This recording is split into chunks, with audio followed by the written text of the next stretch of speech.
Whoa. I'm running short of words right now, but I cannot afford this because I have to speak.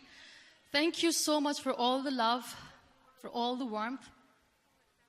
Thank you for accepting me. Thank you very much.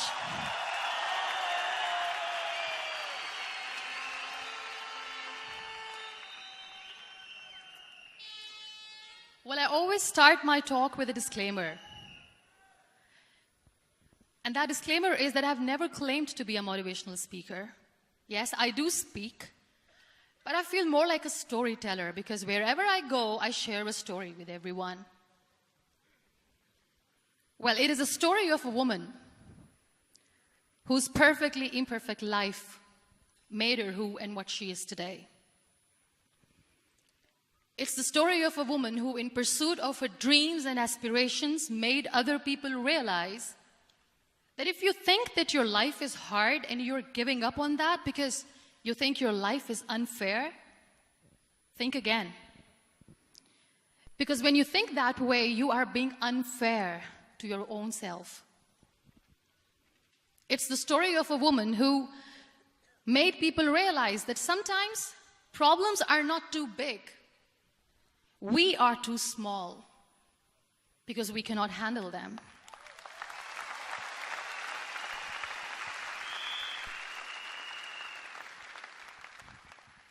It is the story of a woman who with time realized that real happiness doesn't lie in success, money, fame. It lies within. Real happiness lies in gratitude. So I am here, and I'm going to share the story of that woman. That is my story. The story of gratitude.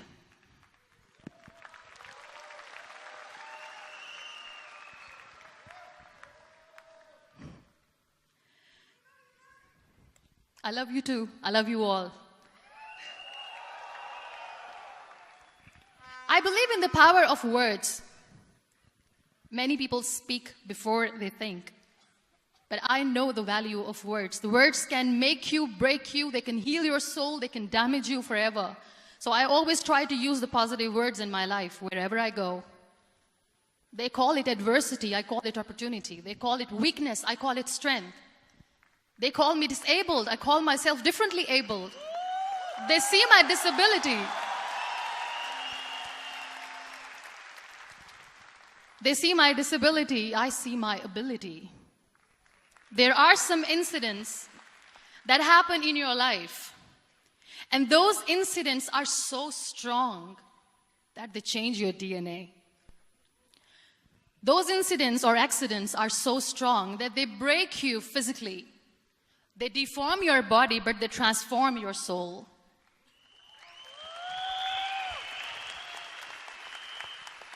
Those incidents break you, deform you, but they mold you into the best version of you.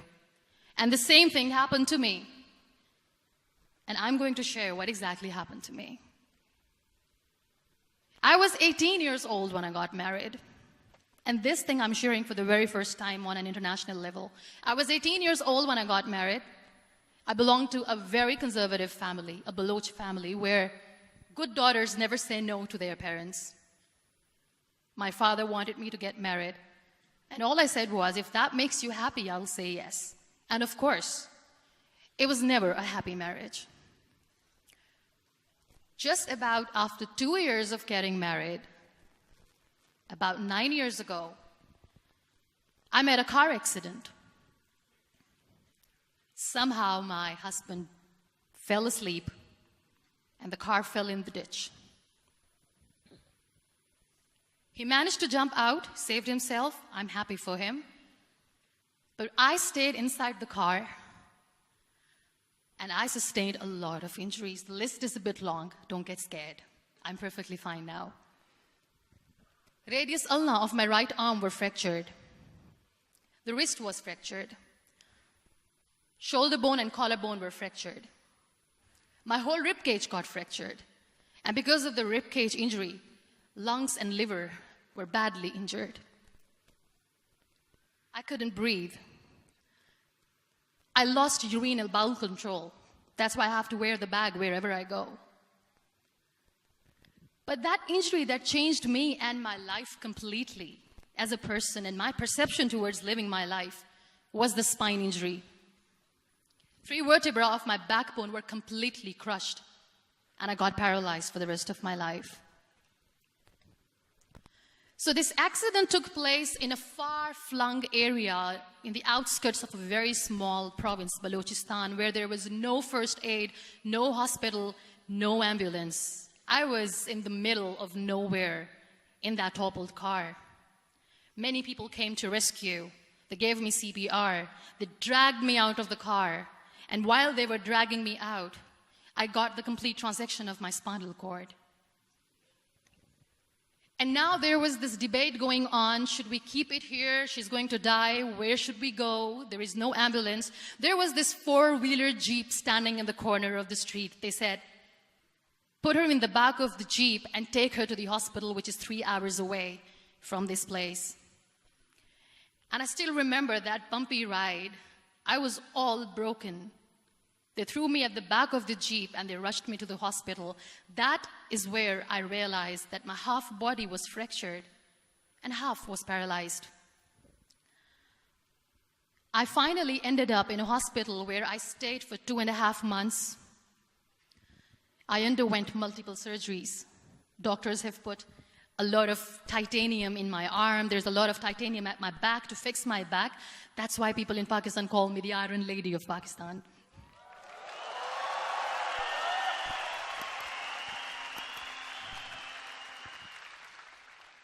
Sometimes I wonder how easy it is for me to describe all this all over again. And somebody has rightly said that when you share your story and it doesn't make you cry, that means you have healed.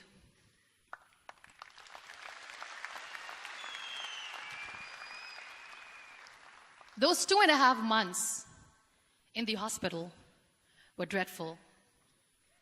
I will not make up stories just to inspire you. I was at the verge of despair. One day, doctor came to me and he said, well, I heard that you wanted to be an artist, but you ended up being a housewife. I have a bad news for you. You won't be able to paint again because your wrist and your arm are so deformed, you won't be able to hold a pen again.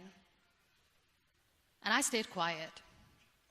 Next day, doctor came to me and said, your spine injury is so bad, you won't be able to walk again. I took a deep breath and I said, it's all right. The next day, doctor came to me and said, because of your spine injury and the fixation that you have in your back, you won't be able to give birth to a child again. That day, I was devastated. I still remember, I asked my mother, why me? And that is where I started to question my existence. Why am I even alive? What's the point of living? I cannot walk, I cannot paint, fine. I cannot be a mother. And we have this thing in our heads, being women, that we are incomplete without having children. I am going to be an incomplete woman for the rest of my life. What's the point? People are scared. They think I will get divorced. What is going to happen to me? Why me? Why am I alive? We all try to chase this tunnel. We all do this because we see light in the end of the tunnel, which keeps us going. My dear friends, in my situation, there was a tunnel that I had to roll on, but there was no light. And that is where I realized that the words have the power to heal the soul. My mother said to me, this too shall pass. God has a greater plan for you. I don't know what it is, but He surely has.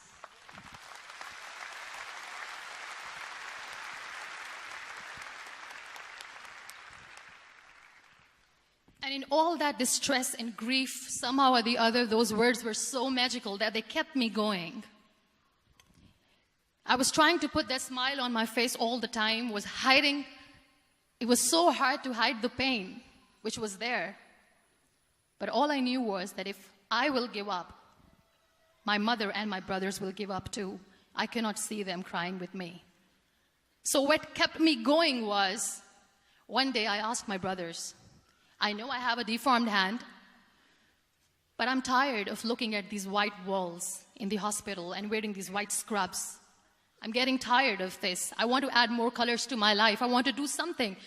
Bring me some colors. Bring me some small canvas. I want to paint. So the very first painting I made was on my deathbed, where I painted for the very first time. It was not just an art piece or just my passion. It was my therapy. What an amazing therapy it was. Without uttering a single word, I could paint my heart out. I could share my story. People used to come and say, what lovely painting. So much color. Nobody could see the grief in it. Only I could. So that's how I spent 2.5 months in my hospital, crying, never complaining or whining, but painting. And then I was discharged, and I went back home. And I went back home, and I realized that I have developed a lot of pressure ulcers on my back and on my hip bone. I was unable to sit. There were a lot of infections in my body, a lot of allergies. So doctors wanted me to lie down on the bed straight for not 6 months, for not 1 year, for 2 years. I was bedridden, confined in that one room, looking outside the window, listening to the birds chirping, and thinking maybe there will be a time when we'll be going out with the family and enjoying the nature. That was the time where I realized how lucky people are, but they don't realize. That is the time where I realized that the day I'm going to sit, I'm going to share this pain with everyone to make them realize how blessed they are, and they don't even consider them lucky. There are always turning points in your life. There was a rebirth day that I celebrated. After 2 years and 2.5 months, when I was able to sit on a wheelchair, that was the day when I had the rebirth. I was a completely different person. I still remember the day I sat on the wheelchair for the first time, knowing that I'm never going to leave this, knowing that I won't be able to walk for the rest of my life. I saw myself in the mirror, and I talked to myself. And I still remember what I said. I cannot wait for a miracle to come and make me walk. I cannot sit in the corner of the room crying, cribbing, and begging for mercy because nobody has time. So I have to accept myself the way I am. The sooner, the better. So I applied the lip color for the first time.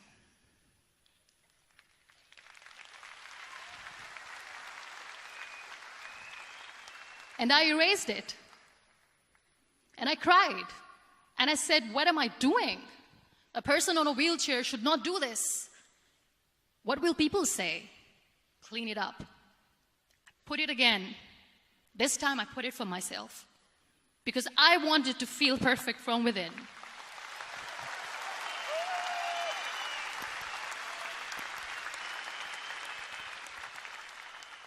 And that day I decided that I'm going to live life for myself. I am not going to be that perfect person for someone. I am just going to take this moment and I will make it perfect for myself. And you know how it all began? That day I decided that I'm going to fight my fears. We all have fears. Fear of unknown, fear of known, fear of losing people, fear of losing health, money. We want to excel in career, we want to become famous, we want to get money. We are scared all the time. So I wrote down one by one all those fears. And I decided that I'm going to overcome these fears one at a time. You know what was my biggest fear? Divorce. I couldn't stand this word. I was trying to cling on to this person who didn't want me anymore, but I said no. I have to make it work. But the day I decided that this is nothing but my fear, I liberated myself by setting him free. And I made myself emotionally so strong that the day I got the news that he's getting married, I sent him a text that I'm so happy for you and I wish you all the best. And he knows that I pray for him today.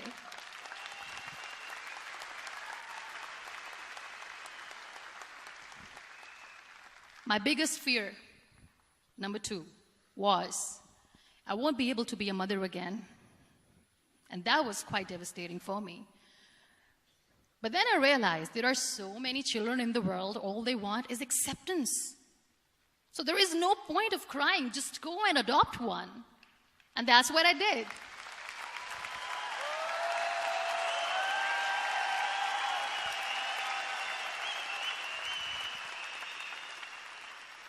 I gave my name in different organizations, different orphanages. I didn't mention that I'm on a wheelchair, dying to have a child.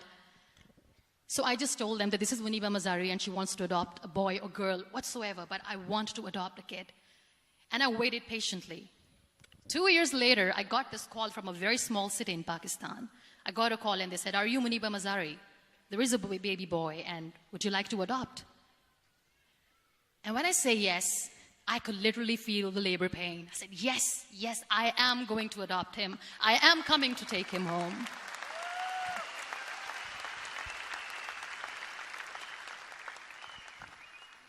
And when I reached there, the man was sitting and he was looking at me from head to toe. And in back of my head, I kept thinking that, oh my God, he's going to say she's on the wheelchair. She doesn't deserve it. How is she going to take care of him? And I looked at him and I said, "Do not judge me because I'm on the wheelchair." But you know what he said? He said, "I know you will be the best mother of this child. You both are lucky to have each other."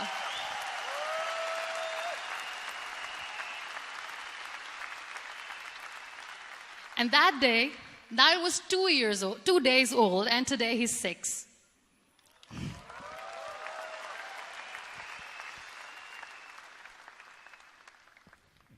You'll be surprised to know another bigger fear that I had in me. It was facing people. I used to hide myself from people. When I was on bed for 2 years, I used to keep the door closed. I used to pretend that I'm not going to meet anyone, tell them that I'm sleeping. You know why? Because I couldn't stand that sympathy that they had for me. They used to treat me like a patient. When I used to smile, they used to look at me and say that, "You're smiling, are you okay?"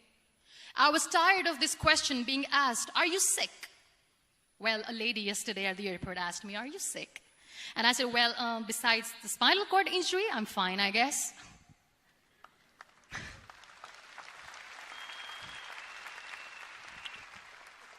But those are really cute questions. They never used to feel cute when I was on the bed. So I used to hide myself from people, knowing that, oh my God, I'm not going to see that sympathy in their eyes. It's all right. And today I'm here speaking to all these amazing people because I have overcome the fear.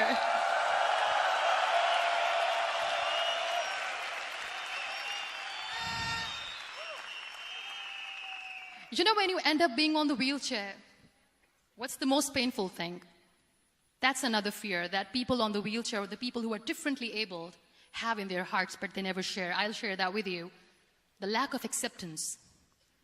People think that they will not be accepted by the people because we, in the world of perfect people, are imperfects. So I decided that instead of starting an NGO for disability awareness, which I know will not help anyone, I started to appear more in public. I started to paint. I always wanted to. I have done a lot of exhibitions. I'm Pakistan's first wheelchair-bound artist. I have done a lot of modeling campaigns, different campaigns for brands like Tony and Guy.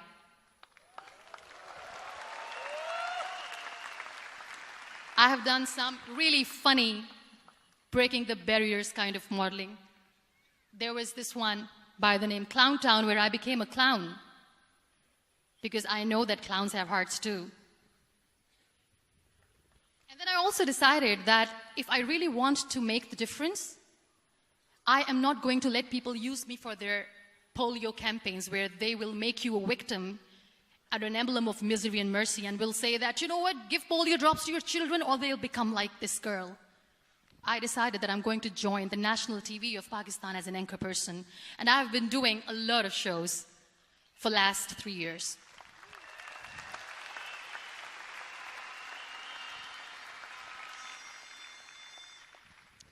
So when you accept yourself the way you are, the world recognizes you. It all starts from within. Thank you. I became the National Goodwill Ambassador for UN Women Pakistan, and now I speak for the rights of women, children. We talk about inclusion, diversity, gender equality, which is a must. I was featured in BBC 100 Women for 2015. I'm one of the Forbes 30 under 30 for 2016. And it all didn't happen alone. You all are thriving in your careers. You have bigger dreams and aspirations in life. Always remember one thing. On the road to success, there is always we, not me. Do not think that you alone can achieve things. No. There is always another person who is standing behind you, maybe not coming on the forefront, but behind you, praying for you and supporting you. Never lose that person. Never.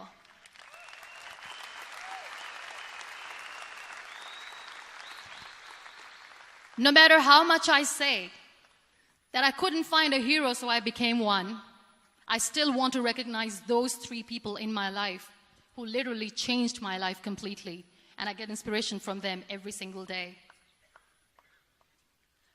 Waleed Khan. Many people know about the terrorist attacks in Pakistan. We have lost many people. And I'm sharing this with a very heavy heart because we actually have lost a lot of people in this huge turmoil of terrorism. These people are barbarians. They do not see people. They're even worse than animals. They have killed people in mosques. They have killed people in churches, temples, even in schools. There was this terrorist attack in Army Public School, Peshawar, where these terrorists entered in an examination hall and they killed our children. And in that attack, that day, this beautiful boy, Waleed Khan, who was my hero, my real life hero, was the proctor who was taking care of the students, was keeping an eye on the students. Those barbarians shot him 3 times in the face, 5 times on his body, and he fell down. I was asked to give a talk in the school after a week of that terrorist attack. With a very heavy heart, I went there and I spoke. We sang a few national songs. I thought that maybe I've done my part, but deep inside, it was killing me. I could see children injured. I could see children sitting on the wheelchairs, looking at me, wondering, what next? What was our fault? Just because we were here to give examination, we have been shot. So many people, so many children lost their friends. Their classrooms were empty. The next day they went to the classroom. So this kid, Waleed Khan, I was asked that he is in a hospital right now, and you have to go and see him and motivate him and tell him that it's going to be okay. And when I saw Waleed Khan coming on the wheelchair for the first time in front of me, face was all deformed. His leg was fractured, his arm was fractured. He couldn't talk, he lost his teeth. He cannot sneeze, he cannot smell. He cannot eat. And I kept thinking, what should I say? That everything is going to be all right? No, nothing is all right. And while I was juggling with the words, what to say, what not to say, this beautiful child, Waleed Khan, came to me and he said, "Are you Muniba Mazari?" I said, "Yes." He said, "Baji, let's take a selfie."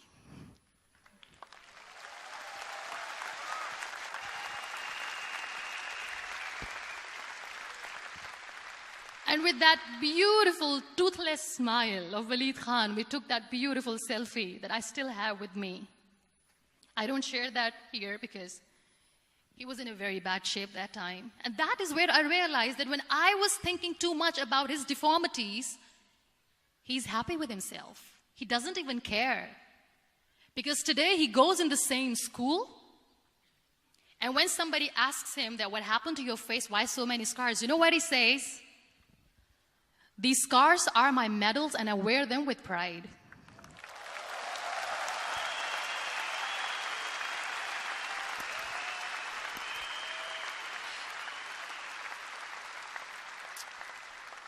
And how beautifully he says the terrorists wanted me not to study. I am going to study. I will become a doctor one day. And this is my way of taking revenge from those terrorists. Another real-life hero, of course, my son. His name is Nile, N-I-L-E, River Nile. I learned so much from this kid. The first and foremost thing is patience. How to be patient when you know that your mother cannot walk, when you know that your mother is different from the other women, when you know that your mother cannot go out and play with you, how to stay calm. He loves football. And when we got the very first football, he was 4 years old. He was super excited. I still remember he came in the room and he said, "Mom, let's play football." And he kept the ball in my feet. And he said, "Let's kick it." And that day I felt disabled. I said, "I cannot kick the ball." And I was down with the same face. He looked at me and he said, "Well, that's all right. Your legs are not working, but your hands do. Let's play catch the ball."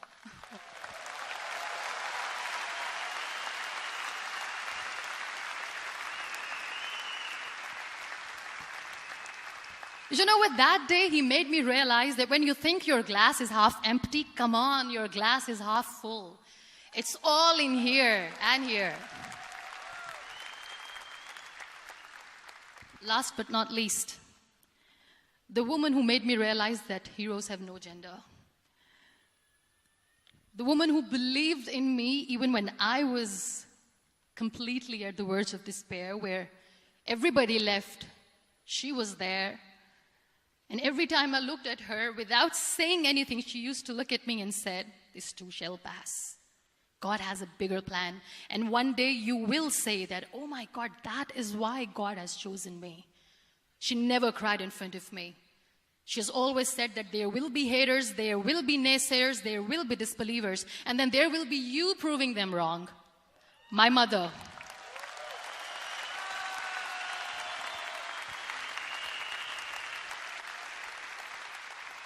Whatever I am today, I'm nothing without her. I'm nothing without her. Thank you, Mama. I wish you were here. Thank you for making me who I am today.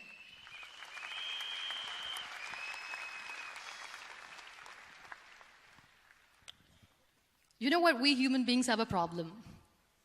Out of many problems, there is one more, and this is a self-created one. We always expect ease from life. We have this amazing fantasy about life. This is how things should work. This is my plan. It should go as per my plan. If that doesn't happen, we give up. So my dear friends, let me tell you one thing. I never wanted to be on the wheelchair. Never thought of being on the wheelchair. I was always aspiring to do bigger things, but had no idea that for that I have to pay the price to be where I am today. It's a very heavy price. This life is a test and a trial, and tests are trials are never supposed to be easy. So when you are expecting ease from life, and life gives you lemons, then you make the lemonade, and then do not blame life for that, because you were expecting ease from a trial. Trials make you a stronger, better person. Life is a trial, and with time you realize that.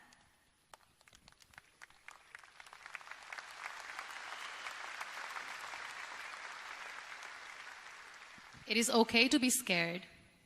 It is okay to cry. Everything is okay, but giving up should not be an option.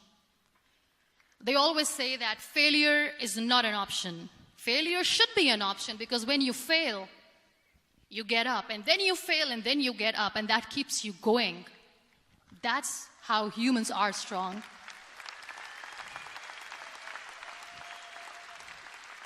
Failure is an option, should be an option, but giving up is not. Never. We have this thing in minds. We call it perfection. We want everything perfect. We want ourselves to be perfect. There is this image in our head about everything. Perfect life, perfect relationships, perfect career, perfect amount of money that we need to earn no matter what. Nothing is perfect in this world. We all are perfectly imperfect, and that is perfectly all right. That's all right. We were sent here not to become the perfect people. Those people who tell you how to look perfect, even those people are imperfect. Trying to fight this fear of looking imperfect. I used to be perfect. I still remember. I got this compliment years ago when I used to walk. Oh my God, look at you. You're fair, you're tall, you're perfect. Look at me now. You're still perfect. Only the perfect eyes can see that. Only the perfect eyes will see that. Only the perfect eyes will see that. So yes, in all those imperfections, you have to listen to your heart. You don't have to look good for people. You don't have to be perfect just because other people want you to be perfect. If your soul is perfect from within, that's all right. This is all what you want. This is all what you need to be. Our society has made very weird kind of norms to look perfect and great. For men, it's different. For women, it's different. We think too much about what people say. We listen to ourselves too little. You know what makes you perfect? When you make someone smile. You know what makes you perfect? When you try to do something good for the people around you. You know what makes you perfect? When you feel someone's pain. And how beautiful pain is that it connects you with people. No other medium can connect you with others but pain. That's why I always say that I'm in pain, and that's a blessing in disguise for me. Today, just because I'm in pain and I'm on the wheelchair, I work for children. Being the head of CSR for a company, we conduct medical camps in far-flung areas of Pakistan where so many kids die because they don't have medical facilities. And I personally believe just because they cannot afford to live doesn't mean we'll let them die. So we give them money, we give them medical treatment, we try to heal their wounds, physical and emotional. And I also work for the beautiful people, we call them third gender, the transgender community of Pakistan. You know what connects me with them? All my imperfections. When I go and I hug them, they never judge me. And this very good friend of mine, her name is Bijli. Bijli means electricity. She calls herself electricity. And I said, are you electricity? She says, no, I'm lightning. I'm as strong as lightning. Because we have very bad power outage, so she doesn't want me to call her electricity. So she says, I am very strong. I'm thunder, I'm lightning. She came to me, and the first time I hugged her, she said, you are just like me. And I said, yes, I am like you. Because to people, we are so imperfect. So how beautiful these imperfections are, that because of these imperfections, you can connect with people. Then why are we all running after being perfect? What's the point?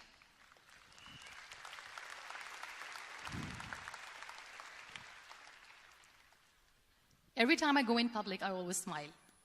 There's always a big toothy smile on my face, and people ask me, don't you get tired of smiling all the time? What's the secret? I always say one thing, that I have stopped worrying about the things that I have lost, the people that I have lost. Things and people who were meant to be with me are with me. And sometimes, somebody's absence makes you a better person. Cherish their absence. It's always a blessing in disguise. I always say that people are so lucky they don't even realize. You must be thinking, okay, you're lucky in what sense? Well, the breath that you just took was a blessing. Embrace it.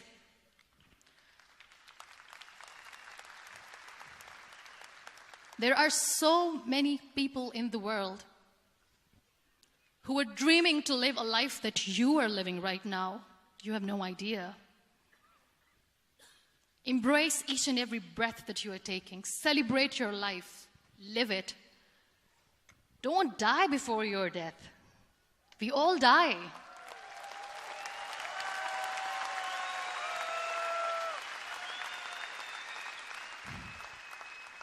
We live this one routine of a day for 75 years and we call it life.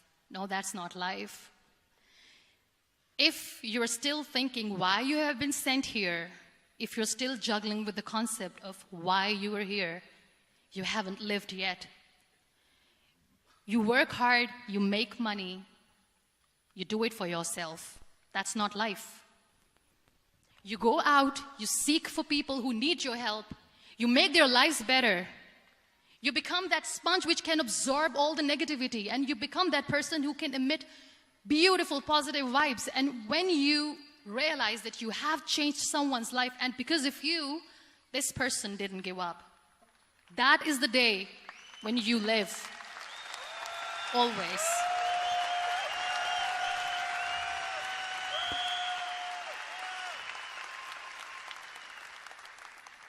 We were talking about gratitude, why I smile all the time. I cry all night when nobody sees me, because I'm a human and I have to keep the balance. And I smile all day because I know that if I will smile, I can make people smile. That keeps me going.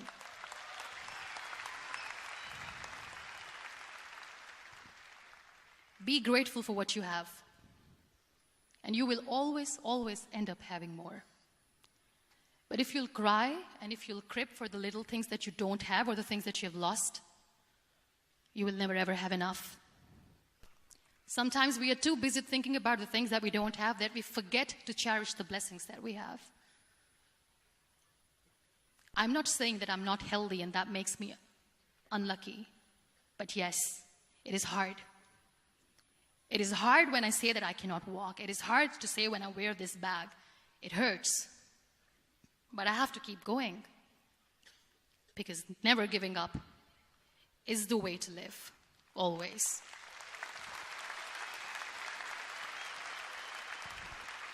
So I'll end my talk on a very short note. Live your life fully. Accept yourself the way you are. Be kind to yourself. Be kind to yourself. I'll repeat, be kind to yourself, and only then you can be kind to others. Love yourself and spread that love. Life will be hard. There will be turmoils. There will be trials, but that will only make you stronger. Never give up. The real happiness doesn't lie in money or success or fame. I have this all. I never wanted this. Real happiness lies in gratitude. So be grateful, be alive, and live every moment.